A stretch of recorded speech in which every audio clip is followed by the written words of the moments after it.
Good morning, everybody. It's Doc Green, the Road Scholar, coming back at you with another story. This one I'm going to get a little political on. Some of you know I do that from time to time on my channel. I'm not really talking about the Democrats and the Republicans.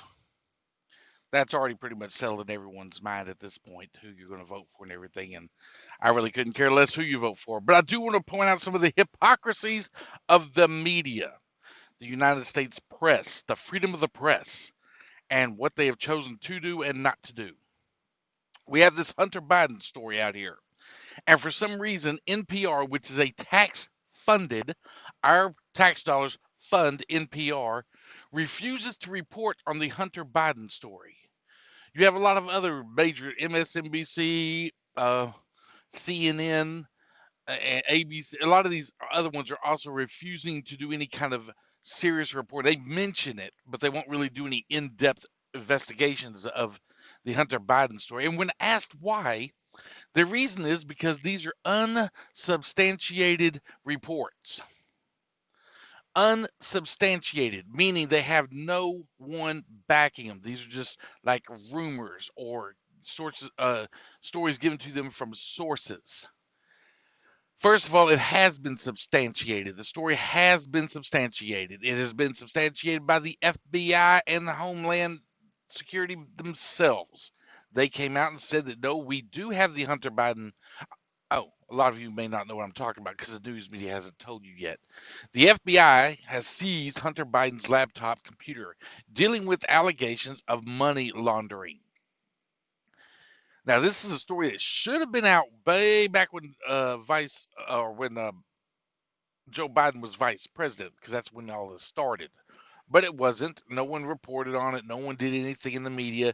They kept calling it a non-issue story, even though talk show hosts on the right and everything were screaming back then, this needs to be looked into. We don't want to get into the middle of a political year and then something come out and then everyone accuse the Republicans or the right wings of making up a story. They talked about this way back in 2015, 2016. Unfortunately, media never looked into it. So anyway, Hunter Biden was accused of taking 3 point something million or 5 million, I forget the amount of money, millions from a Chinese government owned or communist owned company as way to get access to Biden. It's pay for play, or yeah, pay to play. He, of course, the Biden administration, all of them refused this for years.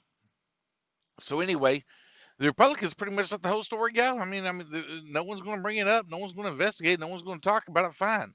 And all of a sudden, the FBI, I guess, goes and starts investigating it. So they seize Hunter Biden's computer in conjunction with money laundering. In one of the emails, Hunter Biden says, we got to give the big man, referring to his father, according to sources. Now, that's sources that says that. According to his business partner, he always referred to his father as the big man and the CEO. And so that's what they said. They were, we got to give part of this money to the big man. And instead of funneling money through a legitimate company that was supposed to be doing business with this Chinese company, they funneled it through Biden's private company or some of Biden's companies and everything. So they were getting money that the corporation that was set up to do business with the Chinese corporation wasn't getting. So in other words, it was payoff money, money being sent directly around the system so that no one could see it or no one would track it. And anyway, the partner, I guess, had confronted Biden about, or Hunter Biden, make sure I get the two right, about it, and said, no, money needs to go in here so that we can distribute it all between us and, get everything going, whatever. And Hunter Biden said, okay, we'll do it that way. And then come to find out that's not the way they did. They sent money into another account owned by one of Hunter Biden's businesses, and the money never went through the corporation that was supposed to be doing business with China. So money was being funneled around. It was being laundered around so it could go to pay out people without being tracked and everything by the corporation. Now that would be just a story about Hunter Biden, the president's son, and I really wouldn't care. I mean, that's between him and law enforcement and everything else. But what is interesting about this case is that also when the email starts referring to who the business partner claims is Joe Biden getting payoffs from this corporation that Hunter Biden owns. In other words, Joe the other day on the debate said, I have never accepted money from a foreign government. True, but you accepted money that was given to your son's corporation from a foreign government. You accepted that money. It's sort of like you telling you going up there with your mom and saying, "I never accepted any money from dad," but then your dad gives your little sister money. The little sister hands you the money, and you take the money. You go off, do what you do. You go, Mom, I never accepted any money from dad. Really? Right? Well, I guess technically you did because you took it from your little sister, but the money originated with your dad. So anyway, that's the same thing here. And they've been doing this for years, and we're talking about millions and millions of dollars be going to the Biden family from the Chinese corporation, energy company. And the business partner said it became apparent to him that the Chinese corporation wasn't really getting in business with Hunter Biden to make a profit or anything. It became very apparent that this was just an access to his father.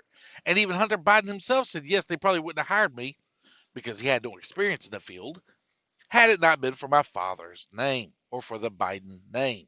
In other words, the Chinese knew exactly what they do. Not think the Chinese people are stupid. They were paying for access. Now, that's an allegation that needs to be proven through looking at emails and everything. What is not an allegation is that the FBI has seized Hunter Biden's computer in conjunction with this whole investigation. And Joe Biden said the other day, "Oh, this is just a what do you call it? Russian. Oh, I forget the name of it right now. Misinformation by Russia is what it is, basically." But the FBI came out directly, and Homeland Security both came out and said, no, or the Homeland Security said, no, it's not. It's not about misinformation from Russia. It has nothing to do with that. We're investigating a money laundering case using Biden's computer. So it has nothing. And then the FBI says, yeah, we have nothing to add to that. We agree with Homeland Security. So both of them are saying that, no, this has nothing to do with Russian misinformation. So Joe Biden and them are lying just the same way they lied before, but I'm not going to get into all that. I'm going to talk about this one about it being Russian uh, misinformation. It wasn't. This is a fact. The FBI seized your son's computer in a money laundering suit, and your name has supposedly been introduced in the emails or a reference to you. So that's what, then the news media comes. Okay, so that's what the whole story's about. I know it takes a little bit long. I don't mean to go through it like this and everything, but I have to kind of give some people a background because the news media is not giving you this information. Okay, now we go up to the present time. Why is the news media not telling you this? Well, the Washington Post has said, and some of the other news outlets and NPR and CNN and all these big ones, the drive-by media, what we refer to as the drive-by media, because they don't report on anything. They drive by and look at a story. They decide if they want to report on it or not. Here's what they said. A lot of them said it's either a non-story. NPR considers the possibility that the vice president was getting money funneled through his son's company from the Chinese government communist-owned company a non-issue or a non-story. That's what NPR says. This is a non-story. Millions of dollars going to the vice president, the sitting vice president at the time, from a company in China being funneled through his son's corporation, not even the one that was supposed to be in business with the company, going to Joe Biden is a non-story. Now, are the accusations true or not? I have no idea. But the point is, it's a story. And you should find out. You're the one that has the investigative reporters. Y'all should find out, is it real? Go through the emails, find out what's real and isn't. But they refuse to even look at it. Some of the other news outlets have said these reports have been unsubstantiated. What do you mean? The FBI and the Homeland Security both told you, was it Homeland or National Security? Maybe the NSA. I may be saying Homeland when it's actually NSA. Both of them have told you that, no, this is what's happening. This is what we're doing. We're investigating money laundering, and we're using Joe Biden's laptop, or not Hunter Biden's laptop, to investigate. So that's as substantiated and as official as you can get. But for the press to claim they do not report unsubstantiated stories, people, Watergate, the most known news story in the history of the United States, took down a sitting president, could have put him in prison. was unsubstantiated. We have a private government source. No one was willing to go on the record. The FBI wasn't really willing to say he was right. No official anyone was willing to say it was true or right or wrong or whatever. That was completely unsubstantiated. It was a guess. They threw it up in the wind and hoped something would catch.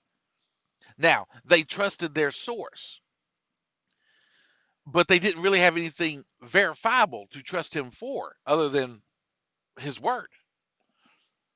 But for some reason, the FBI and the NSA come out and say we have seized his computer, Hunter Biden's computer, and all of a sudden that's a non-substantiated report. Won't even look at it.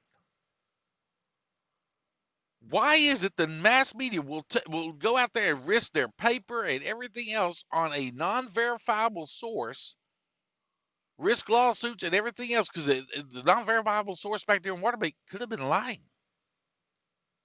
Could have been lying. They had no idea. They took a huge chance, and it paid off for the whole country. But on this one, they're not even taking a chance. They're reporting. They would be reporting on what the FBI tells them, and they won't do it. Why? Has our mass media become so corrupt that now they will not even report on legitimate stories of legitimate investigations that are legitimately, verifiably being conducted because their boy is running for office? Think about that. And a lot of you may get mad at me and everything, say, "Oh, he's for Trump, or he's Trump." Look, do I support some of Trump's ideas? Yes. Is there some of my problem with? Yes. It has nothing to do with this story. This is about the press. This has nothing to do with about Biden. This has nothing to do with Hunter Biden. I don't know if either one of them are guilty or not. This has nothing to do with that.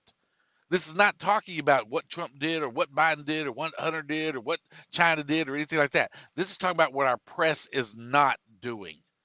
Our press is not reporting the story.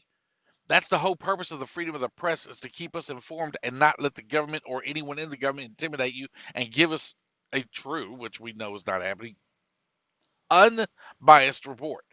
But they're not doing that. They're not giving us any report. True, false, otherwise. They're not telling us anything. So how are we supposed to be staying informed? And then here's the funniest part, is that these same big news organizations that won't report on it are the same ones that a few years ago tried to shut down bloggers, vloggers, media papers, media magazines. They tried to shut all this down, saying that's not real news. But these are the only ones you're hearing the story from, except maybe Fox. I don't know if Fox is reporting it or not. But these are the only ones you're hearing the story from. The same ones the media tried to shut down over the years, saying they're reporting fake and false news. At least they're reporting something. You guys are reporting nothing. Anyway, that is what I want you to think about whenever they come out, and they will come out again in a couple of years, probably less than that now. The social media and everything is picking up on the story of vloggers and all these non big corporation news stations are picking up on the story. They'll probably come out and try to talk about how we need to start regulating the vloggers and bloggers again. And this is what I want you to remember. When they do that, you would have never heard about this story at all had it not been for the internet. Our press is corrupt. It is as corrupt as a Russian state-led mass media. It is as corrupt as a Venezuelan media. It is as corrupt as a Cuban media. They only report what their side wants them to report. That is how bad it has got. I used to say, well, they were bad whenever they were biased for one side or the other. Now they are refusing to even be biased. They just refuse to talk about it.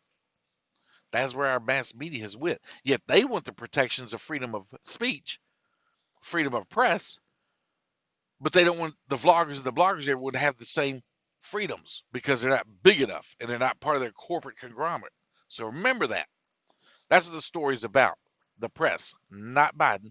That's what I'm doing in this video. I don't care. I do care about it, but more of my concern is based on the media and how they have failed us. Yet they are the ones who are protected by and request the government only protect the mass, big corporations and as news sources. Thank you.